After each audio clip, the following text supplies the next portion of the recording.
Σήμερα θα φτιάξουμε φαγκόπυρο.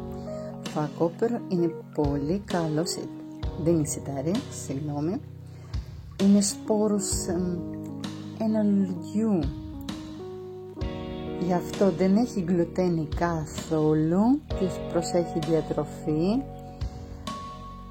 χαμηλώνει ζάχαρο στο αίμα και αυξάνει επίπεδο σίδηρου στο αίμα. Γι' αυτό όποιος έχει πρόβλημα με το σίδηρο στο αίμα, ευχαρίστως να τρώτε κάθε μέρα, αρκεί να μην παραβράζουμε. Εδώ, άμα βλέπετε, εγώ ξέπλυνα το φαγκόπυρο 3 φορές, καταρρίστηκε καλά, τώρα είναι στο καθαρό νερό και αφήνω να βράζει μέχρι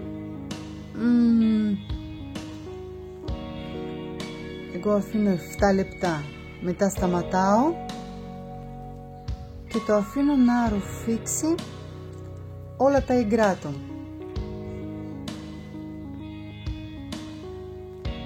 Τώρα, όπως βλέπετε, είναι έτοιμο. Πολύ εύκολο. Δοκιμάστε. Και πολύ νόστιμο και υγιεινό. Με στραγγιστό γιόγουρτ είναι τέλειο.